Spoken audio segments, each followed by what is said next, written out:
Hello and welcome to Amanda's Wellbeing Podcast, a podcast where we discuss all things relating to your well-being, including interviews with experts in the fields of nutrition, physical and mental health, and my 5-minute Food Facts series. I'm Amanda Hayes, your host, a lawyer turned nutritionist with a deep curiosity about well-being.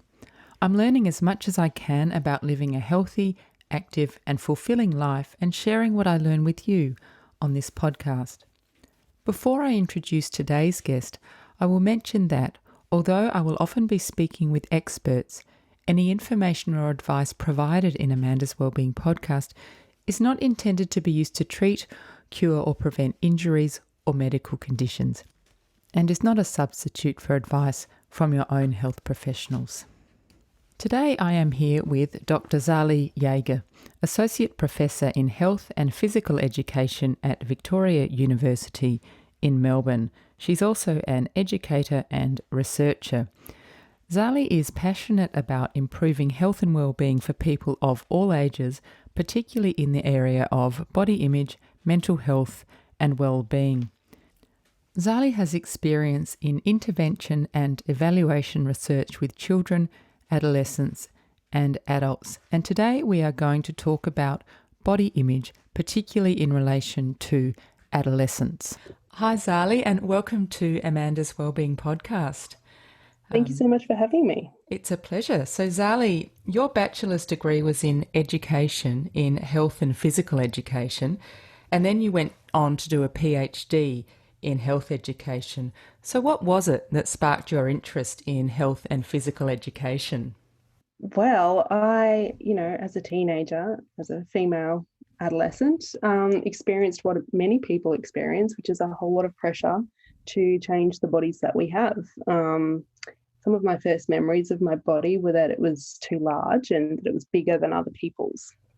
And that's going right back to childhood. So throughout adolescence, I did what a lot of people do and start a kind of innocuous diet that turns into something more, and never quite was diagnosed with an eating disorder and never quite was treated or anything. But I sort of found my own way to the kind of therapeutic pathway, I guess, through studying. And my PhD was actually about the fact that a lot of people who have these issues are then drawn to food and exercise related careers.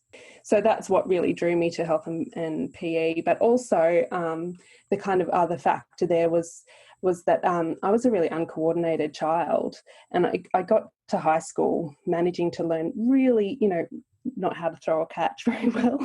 And, once I got to university or in that decision stage, I just thought, well, surely I could do better than this. This isn't good enough, that kids can just kind of, be a very compliant, good student, but just stand around on the sidelines and not really volunteer to do much in a PE class and get through without having that kind of physical literacy. Oh, that's very interesting. Do you think it's changed now? Unfortunately, no. That is a shame. At school level, the kids that are coordinated and very good at that, they tend to take centre stage in the PE type classes, and often they're more confident, of course, so they're the ones putting their hands up and... Yeah, in the class, as a teacher now, I have a very different perspective, and in order for the classes to work, it kind of requires people to have that confidence and the competence to be able to step forward. So I can see exactly how and why this happens, and it's not so simple as just having better quality PE in primary school or whatever. But I do still think that there's a lot of kids that fly under the radar in PE. Yeah. It's interestingly, my children are at a co-ed school, and I can't remember which year level, it's certainly in secondary school.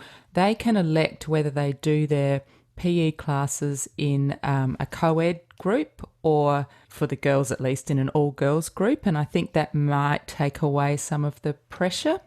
I imagine that's why they have that choice. Yeah. I do kind of support that, really. There's no hard data either way. It would be just too hard to measure, but I do support it on a number of topics and in a number of different things that that you're trying to teach, it would be advantageous just to have a girls group. Yeah, there's less pressure, I think. So tell us about your PhD. What did you look at there?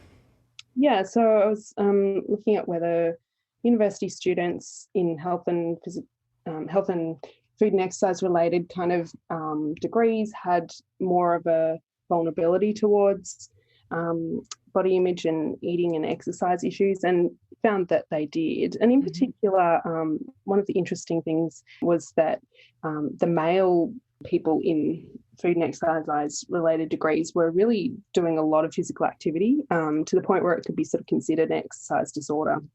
So that could be how that kind of plays out in males, and that kind of sparked, I guess, my interest in male body image that I've continued on. And then the second part of the PhD was really about how can we try to recognise that people might go into these careers for personal and professional reasons, and embed some of that into the initial training, because it's really a case of modelling the sorts of approaches that we want those teachers or counsellors or nutritionists to be doing with their clients and students and everything, but just doing it on themselves first. And so that experiential learning model, I think, is quite appropriate and quite a good idea in those degrees, because of the fact that we might have people in there who have a personal background as well. And I'm sure you could say the same about a nutrition or dietetics degree too, that, I mean, I guess people who are drawn to that are, first of all, very interested in it, and it could come from a personal experience. Let's talk about body image. And you mentioned your interest in boys and their body images, and I think you're doing a project called the 3D Project, which aims to improve mental and physical health of adolescent boys. And I very much want to come back to that. But first of all, I think I'd like to go back to basics a bit. Your expertise lies in the promotion of positive body image and the prevention of eating disorders. And so if we dive into that a bit, especially as it relates to adolescence, I think a good place to start would be, when you talk about body image in your professional capacity, what does it refer to? Yeah, it's a really good place to start, because so many people have a misconception about what body image means, and they think that it means what they physically look like. And so I'll meet, someone at a barbecue and say I do body image research, and this middle-aged man will go, oh, I could do with a bit of your help, like kind of laughing, patting their beer belly kind of thing. And I'm like, oh, well, I think you've got the wrong idea, but let's not get into it. So the body image actually refers to the thoughts and feelings that we have about the way that we look. So you could look, you could be in a small body, you could be in a larger body, in between, short, tall, and everyone could have a different type of body image. As the field has progressed, as I've been in it, we've sort of seen this passing out of negative body image or body dissatisfaction being a kind of distinct and separate construct to positive body image and body appreciation. And so we've now got a lot of work happening to try and figure out relationships between different variables and different kind of mental and physical health outcomes in relation to whether people have a more positive or a more negative thoughts and feelings about their body. Right. It sounds like it could be a really complex area with lots and lots of factors. What does it mean then to have a negative body image? How does that manifest, or what are the kind of thoughts and feelings around that? There are lots of different ways of measuring this and lots of different parts that are involved, but it can be dissatisfaction with certain body parts. And so sort of thinking about each individual part, right, and the level of satisfaction or dissatisfaction with that individual part. It can be about evaluation of the whole, and then it can be about attitudes towards how important it is that your body looks a certain way. Yeah, what we often see, though, is that it does come back down to weight and shape, particularly for women, and that, it's really around body size and weight. Yeah, it's so tricky for women. One of the reasons I think I ended up studying nutrition was because I tried every single diet known to humankind. And I look back now and I actually think it's quite sad, because I probably didn't need to But anyway, so then what are some of the factors that influence body image in adolescence? We typically talk about there being genetic factors, which are things that we really can't change. And the main one is then whether you're male or female as a risk factor. We talk about your body size in terms of, because there's nothing else a BMI, because BMI is one of the strongest predictors of body dissatisfaction. And then we talk about, particularly for adolescents, pubertal timing being really important predictor, and the directions of that relationship are different for boys and girls. But the part that I'm more interested in, because there's the capacity to change it through intervention really, is the biopsychosocial influences. The psychosocial parts of the biopsychosocial model, which would be the kind of psychological factors which are individual to each person, and that might be levels of perfectionism, levels of internalization of the thin ideal, the extent to which you compare yourself and your body to other people. All of those things are things that we have as inbuilt traits, and some people have are on a continuum of high to low on all of those things. And if it's sort of aligned in certain ways, then we find those people who have, more likely to compare themselves to other people who have a high level of perfectionism and who strongly internalise that idea of the thin ideal might be more likely to have a negative body image and to move through to an eating disorder. So those would be the psychological things. And then the social things, we find peers are the strongest influence on adolescence, and they really take over from parents and family at around age 9. Young. Yeah, and start to become just that dominant influence. And that can mean really close friend groups, out to just like anyone that adolescent, the same age as the adolescent. And then, of course, the media and what we've got in terms of social media now are both kind of in that zone, and the family is still an influence, but just not as strong as very early on. Right. That was actually one of my questions, is social media a culprit? So I guess the answer is yes. Yeah. Well, I mean, we don't have, this is the researcher in me, it's just like, it would be really nice to have some pre and post data to compare before social media came in, after social media, because there's this really nice study based in Fiji, and because they got television a lot later than other countries, these researchers actually went in and did some qual and quant measures before they got television and then afterwards, and followed it up, and they found that body dissatisfaction and eating disorders got worse after the introduction of television. But television just seems like such a simple medium now, and it's like, well, the whole scope of and paradigms have shifted, so I don't even know how we could control that for a nice, neat experiment. But we do know that social media does strongly influence our adolescence, and it seems like it's coming out in the research now. It's kind of almost totally in a different way than traditional media did. Right. Because with traditional media, we had all these nice classic studies where we'd bring people into a lab, we'd show them images of thin people, and then immediately afterwards they would have a worse body image or more body dissatisfaction, and they would have worse mood or depression. And so it was kind of just about the fact that people were seeing these images. There's an automatic process where your brain compares your own body to what you're seeing. And then if you think that you come off worse than the person that you're seeing on factors and things that are important to you, then you feel worse about yourself. So it's kind of straightforward. With social media, there is still that process, because you are seeing things, comparing yourself to them, but it all happens at a much faster pace. And there is the additional element of the peer validation that needs to be considered. And that is, through seeing how many likes or comments or whatever someone gets, but also how many you get on your own post. I've just examined a really great PhD from Ireland that's trying to tease all of that out and look at what is the influence of posting things yourself versus seeing things from other people, versus seeing the comments and some of the digital manipulation stuff that adolescents do on their own images before they post them, and all of those different parts. And they're trying to sort of pull that out a little bit more as well. So yes, it's in summary, it's an influence, but we haven't quite figured it out yet. Yeah, I think one of the things as a parent is television can be switched on and off, and you have, as a parent, you have a certain degree of control over that.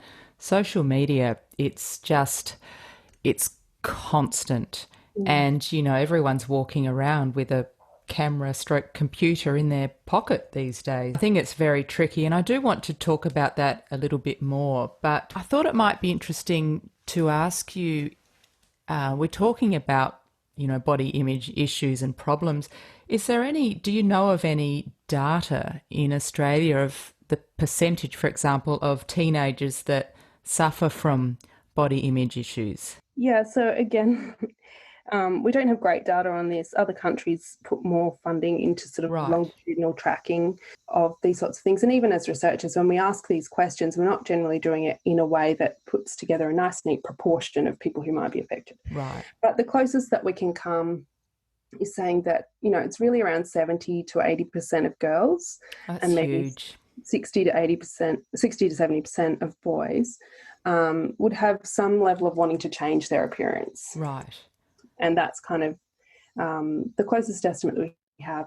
We also know that, the Mission Australia survey of young people that they do, I think it's every 2 years, they ask people what are the issues of greatest personal concern. And there's sort of this whole list of things that they can put in, pressure at school and stress and all these things. And body image has consistently been in the top 3 for that over the past decade, really. So we know that this is something that is concerning to adolescents, and we know that it's something that they are really aware of as well.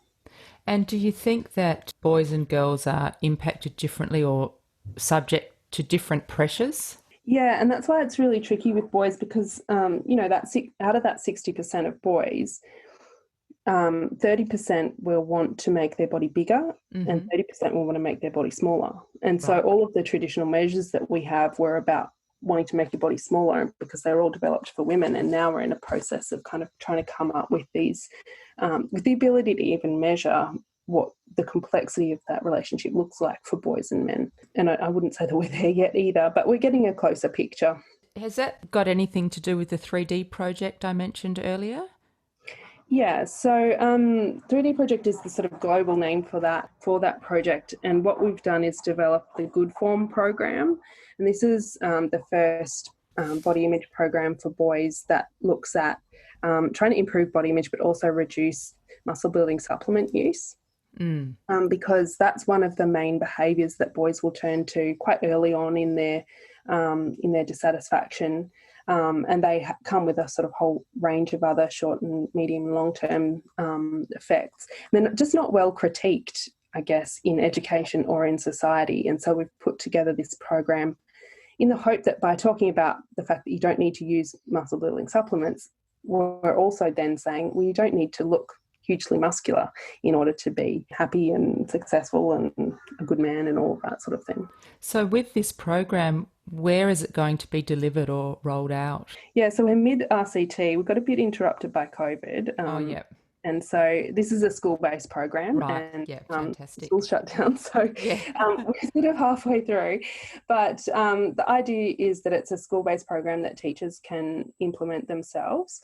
And I'm very passionate about, given my education background, about putting together resources that allow the experts to do the things that they're the experts at, which is to know exactly what activities might be powerful and efficacious in changing some of those attitudes, but then to leave the actual delivery of those activities to the teachers who have expertise in what their class needs in terms of, behavioural but also cognitive stuff, so that there's a bit more flexibility in terms of the delivery of the program. And so that hopefully will be ready to be launched in end of 2021. Oh, great. And rolled out across schools in Australia. And the aim is to also take it overseas as well. The program is based on some previously efficacious programs to improve body image for boys and for adolescents. And we're just wanting to show that that is the case when we deliver it in a school setting and deliver it with teachers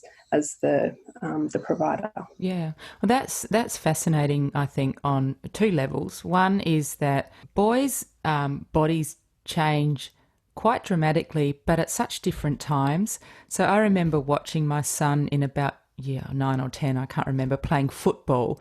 And there are some kids out there who are tiny that look like boys, and there are some that look like men. And so there's that, I guess, it makes it tricky if there's a boy that hasn't started his growth spurt comparing himself to the bigger boys. And also the enormous popularity of supplements and protein powders amongst teen boys, which frankly is not necessary in most cases and is probably a waste of money. I think the marketing of those products is just really horrendous. It's almost going back to the the 80s for women, when it was all like cabbage soup diet and kind of really harsh frameworks around what needed to be done to your body to make it acceptable. And I think that's what we're seeing now for men. It's just really sad. Yeah, it is. And well, it's great that there are people like you, Zali, who are out there doing something about it and trying to understand what the issues are. So far, we've been talking mainly about how people perceive their own bodies.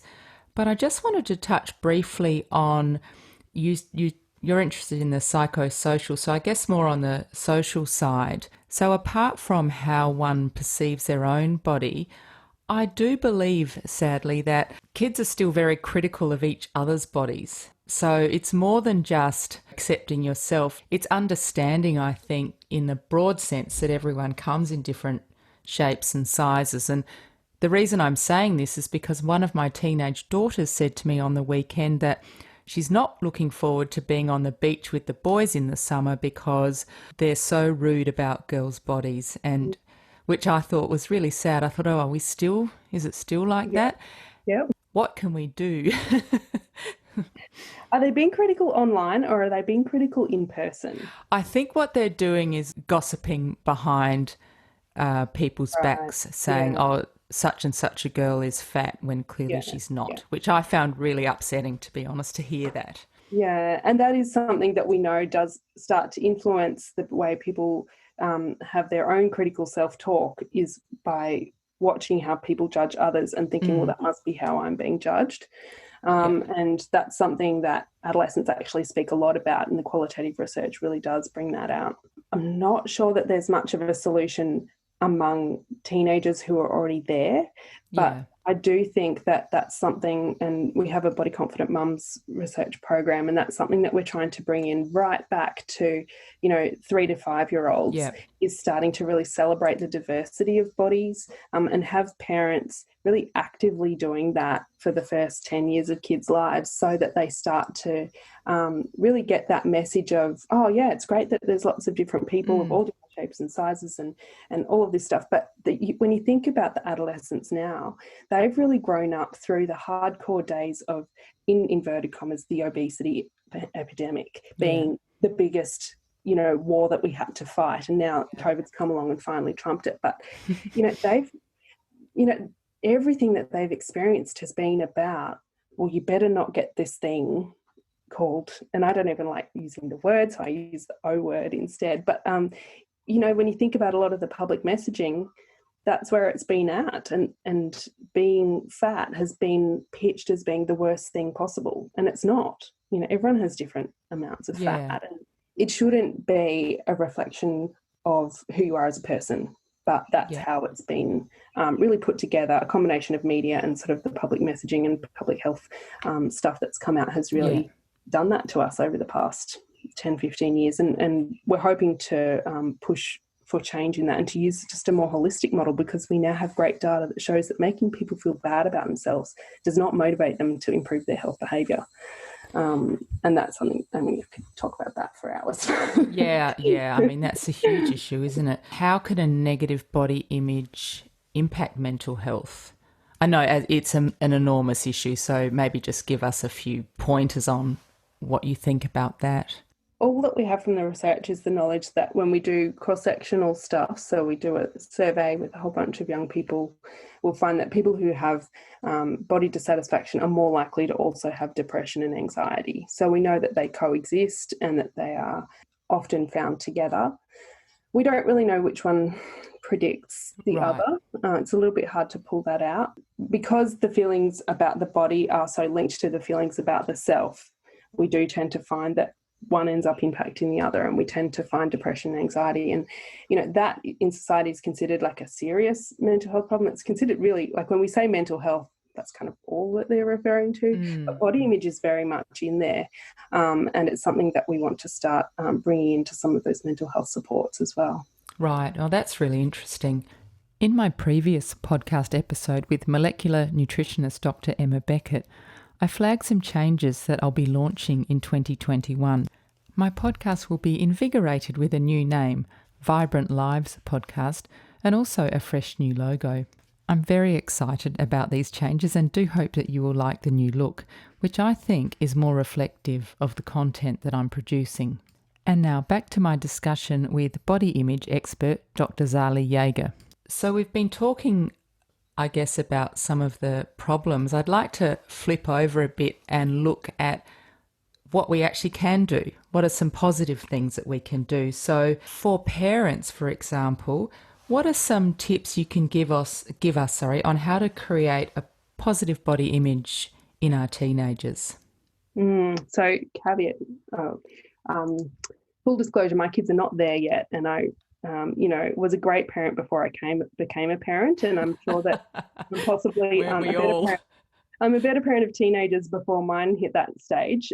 So, full power to you. It's a hard job, and it is everyone's hard. Doing the best that they can. Yep. But I think that is also the place where my advice comes from, because I think that it's really hard to stop them from using social media. It's really hard to have any influence at all over some of the things that are going to be having the greatest impact, like teasing and bullying and that thing from peers. Like parents we're powerless in those situations. The place that we can have some impact is around developing self-compassion for adolescents. And the more data that comes out about self-compassion as an approach, the more it just seems to impact more and more a greater variety of things. It's good for reducing stress, it's good for improving body image, it's good for reducing depression, it's good for, the more things that they start to say, oh, what if we did self-compassion in this group? Mm-hmm. Then it starts to have improvements on a wide range of mental and physical health behaviours and attitudes. So I think that that's something that we can actually bring in adolescence, is rather than having a self-critical perfectionist kind of drive, just switching that to, well, I am doing the best that I can, and actually this is something that's really hard for me, but it's also hard for a lot of people. And if we just take a step back, and I just think that reorienting your self-talk to take that approach can help in a really wide range of situations, so that when adolescents come across that teasing situation or seeing those boys harshly judging some girl's body, they can take a self-compassionate approach to internalizing that experience or responding to that experience, rather than taking the critical approach of, oh, well, if he said that, then I need to do this, and oh my gosh, that means I need to, and so I think that it can be protective across a range of different situations. So with self-compassion then, is that something that parents should model to their children, do you think? Yes, and this is one of the hardest things to do, because we're still learning too. I mean, this is a newer way of doing things, but I think it's something that we can model really overtly. So actually verbalizing the approach that we're taking to a situation as being a self-compassionate approach. There are also a range of resources. Kristen Neff is one of the sort of main drivers of this movement, and she has some great, I guess they're meditations, but they're things you could listen to if you weren't sort of lying down or sitting down. So you could listen to one in the car with an adolescent, and I think that's sort of it's a setting and a context that a lot of parents of adolescents report as being successful. Yeah. So it's something that you could listen to in the car and then sort of have a discussion about afterwards. But those recordings have been found to be quite helpful across a wide range of, anxiety, depression and body image concerns. So that would be a good place to start. So what was her name again? Kristen Neff. And Kristen Neff. Okay, yeah. I'll put a link in the show notes. That sounds really good. It sounds then like you're having an expert riding along with you in the car. That's right. Yeah. On the topic of behaviour that parents can model to their children, Zali had the following to say. I think that parents can remember is that you don't have to model appreciation of the way that your body looks all the time. What we're seeing is that there's greater benefit to modelling the value of your body functionality. Yes. In terms of, your senses and in terms of what your body lets you do to interact with others and do creative things and this wide range of things that this thing we call our body lets us do is actually so much more than just what it looks like. And that's something we often forget to model. And I think, though, as we get older, though, you do appreciate that more. I think, oh, wow, isn't it great that I'm nearly 50 and I can go swimming? Yeah. So lucky. Well, the data across the age spectrum does show that body image only really improves among women when they hit 65. We have to wait that long? Yeah, no. That is sort of sad. It's sad that happens, but it's also, I think that's at the point where we start to lose some of the functionality and value maybe what we had. Yeah. So I always say to people, what would your 65-year-old self say to you right now? And she'd probably say, just put your swimmers on and get out to the beach. Yeah. If someone is worried about their son or daughter, where should they start? Who should they go and see? The general path is to say go and see your GP, but I think that, in some cases that doesn't pick everyone up. And I think that the best place is actually the Butterfly Foundation has a helpline. Mm-hmm. And I can send through the links there, but they have like a phone number you can ring, or there's like a web chat, there's email, like there's a range of different ways that you can contact them. But they're just really good at providing that kind of, advice on where to start, because as a parent, often that there's an issue, but you don't know even where to start to start moving towards getting some help. And I think that they're really the best place to go for that. Okay, oh, that's excellent. Thank you. So we'll put a link to that in the show notes as well. Zali, if we talk a bit about eating disorders. So one of your specialties is preventing eating disorders, and I would certainly say this is one of those situations where the prevention is better than the cure. Yeah. From my understanding, it's a very, very complex issue, the area of eating disorders. So is there an association then between body image and eating disorders? Yeah, and so most of the theoretical models that we have show that there's sort of a range of factors, comparisons with others, that sort of peers, family and the media, psychosocial kind of component, that then all of that gets directed through to the level of body dissatisfaction, and that then goes through to eating disorders. So body dissatisfaction is almost a requirement precursor in most cases for an eating disorder.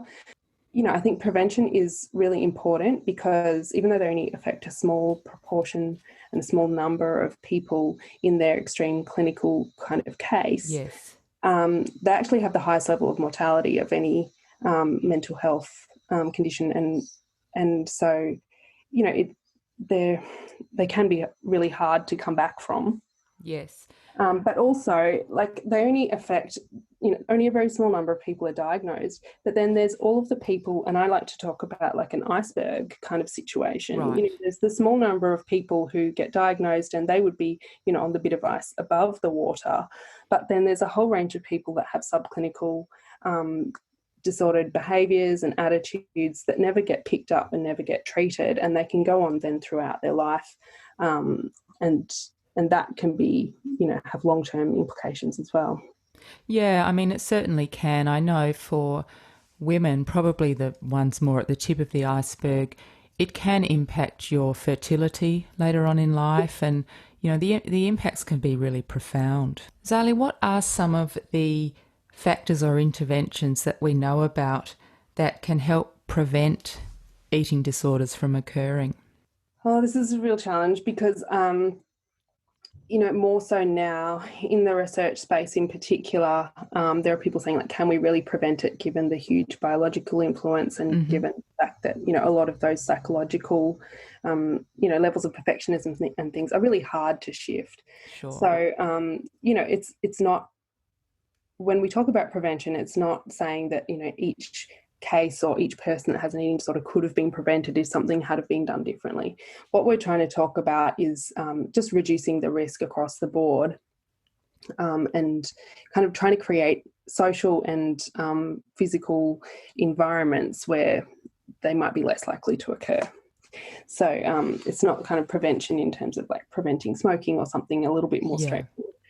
But I think that some of the programs that we're seeing as being successful in a universal kind of context, and universal means that we just deliver them to everyone, are the Dove Confident Me program. And so Dove had a self-esteem program that they had out right up until sort of 2012, I think. And then my colleague from the Centre for Appearance Research started working with them and is now working with them across all of their brands to embed a more evidence-based approach. And so we did a systematic review of all of the classroom-based interventions that had been delivered for body image, and found that one called Happy Being Me was the most effective, and that's what Dove has then turned into Dove Confident Me. So that's available in a single session in a 5-session program, and it's to be delivered through schools. And that's kind of the one that's showing the most promise in terms of evidence for just being delivered in co-ed settings, in regular kind of school settings. Once we start getting young people who are sort of showing some signs of having body image concerns and having maybe some disordered eating behaviours, we start to move towards a more targeted intervention approach. And there's a program called the Body Project that has been the most effective in that for that group. And that's something that's meant to be delivered more in sort of small group settings and in-person kind of facilitation, and usually just in all girl or boy groups. And that has been brought to Australia and it's starting to be rolled out. So those would be the two sort of things that are widely available, generally kind of free, and also have research evidence to show that they are effective in those sort of more formal settings. So with the Body Project, would that be something delivered through the schools in a small groups, or? It could be. I think it's NEDC has brought it out. I'll have to look up the organisation that is rolling it out, and it's probably been interrupted because it was probably meant to be happening this year and been able to. But I will definitely provide a link there on how people could get involved if they wanted to. And while we're on programs and things of that nature, South Australia's own Taryn Brumford is the founder of the Body Image Movement and the director of her impactful documentary called Embrace. And in that documentary, she explored body loathing, and her aim, I believe, or one of them, was to inspire us to change the way we think and feel about our bodies. And she's been a tireless advocate, I think, of embracing one's body. I understand, Zali, that you evaluated the impact of that film and how it improved body image. So can you tell us a little bit about what you found there? Yeah. So we did what is called a cross-sectional evaluation. So we had a questionnaire that was completed by women, adult women above the age of 18, who had and had not seen the film. And so then when we looked at the data from the people who had seen the film, they had much higher levels of body appreciation, much lower levels of body shame, and compared to the women who had not seen the film.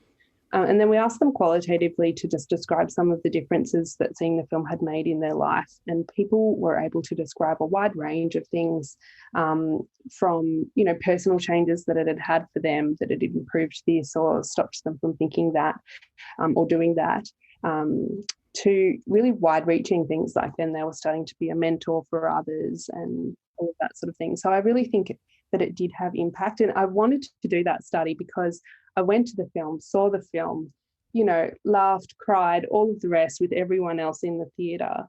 And I just thought, us researchers have been working away in universities for years to try to develop these programs, and then we have to struggle to push people to do them. And yet here's something that's really engaging and emotive that does that effortlessly, and is able to really bring people along on that journey. And so I'd love to start making some of the programs that researchers come up with to be that much more engaging. But also we're going to work with Taryn on the Embrace Kids version that she's coming up with, because everyone said to her, this should be in schools, and really the Embrace film, its target market is mothers and adult women and women who have grown up with this and had these attitudes for a long time. And I haven't spoken to someone that's taken their teenager along, but I just wonder about the relevance for those young girls. Whereas we're going to try and develop a film that's specific to children who are, I think, like 8 to 12 age range, to really start to change their attitudes before they get too cemented into kind of internalisation of those societal ideals. Before the age of 65. Yes, before that. I think she's done an absolutely incredible job. I mean, the way it all started, I think, with her Instagram post of her body after she'd stopped weightlifting or whatever she used to do, and it went viral. And wow, was she onto something? She probably didn't realise how big it was going to become at that point. Zali, you've also written a book, or co-authored a book called Adolescence and Body Image: From Development to Preventing Dissatisfaction. So what was your goal in writing that book? Well, I think first of all we have to say this is a research text. It's not a okay, really for light, easy reading. not a bedtime story. No, like it'll put you to sleep. But it's really, the goal was to try to bring together a lot of the research in this area, because it's a relatively new research space, and it's sort of been going for around 20-25 years now, and it was starting to get to the point where we had so much different research potentially saying different things. And for me, I just like to bring things together so that they can be clear and concise and point to some sort of practical application and implication. And so the idea was to do that. And I co-authored it with Lena Ricciardelli, who has passed away now, but she was a fierce advocate within the field and a wonderful person to work with. So I'm very glad that I've got that sort of piece of research history with her in place. But it's not really, I guess the audience is sort of for students at university and right. So it's more of an academic, as you said, text. Not a fun read. So I think it's still available, but it's something that what I've moved towards now is trying to translate those things from being a heavy academic text to the sorts of things that people might enjoy reading. And that's more in blog form. Still trying to bring together research findings and create clarity and those sort of have those practical guidance coming from that evidence base. Wonderful, but making it much easier to read. Well, that's really important, because in a sense, if there's a whole lot of scientific research going on and findings about various things, but it's never translated into the public domain, then what's the point? So in fact, I interviewed this week Dr. Emma Beckett, and one of her passions is scientific communication. For that exact reason, she said, often scientists are stuck away in the lab, and she's on a program called A Pint of Science, where they Oh go yeah. into pubs and deliver some interesting research in a friendly way that people can understand. So I thought, oh, what a brilliant idea. Yeah, well, I've just started a research translation organisation Oh, for brilliant. that very reason. Mm. So it's called the Body Confident Collective, and the idea is to get all of the research to the people who can actually use it, because it's definitely forgotten and overlooked in terms of the scientific kind of life cycle of things. And we're just, as researchers, we're not really encouraged or rewarded for going out and telling people about the things that we found. It's more about write that next publication, get that Yeah, next grant. And publish so or perish. that's right. And so it's just not in there. So we're trying to create an organisation that will make that more possible for body image, and then see if that can be a model that might go out to other research areas as well. I think that's an absolutely excellent idea, because it is very important that knowledge, credible knowledge, evidence-based knowledge, is translated into the public arena. Yeah. What are some of the things happening then in the research space that you're in? What we're seeing in terms of interventions is really a move towards the third wave therapies kind of approach, which is more mindfulness and more self-compassion and more appreciation and gratitude and all of those sorts of things, which I really like. And I think there's a lot of potential for those things to have an impact for things just broader than body image, because one of the problems that we have is we care deeply about body image, and we know that it relates to a lot of other things, but to a lot of other people, particularly teachers and parents, it's just another thing that they have to Yeah. include, and it's kind of, you know, down on the priority list to literacy and numeracy. And so it's if we can have sort of interventions that are going to have broader outcomes, I think that's going to benefit everyone. Yeah, so are you talking about an intervention that, say, looks at mindfulness that can help in a whole range of things, not just body image, but That's right. Yeah. yeah. Oh, that sounds very good and very necessary. I think the world is moving at such a rapid pace all the time that being able to switch off a bit, reflect, be mindful is just such an important skill for anyone of any age. Yeah. And so, Zali, who or what inspires you? This is a tough, not a question I have to answer very often, surprisingly. But I'm actually really inspired by the startup and entrepreneurship kind of space. It's not really a person; it's more Yeah.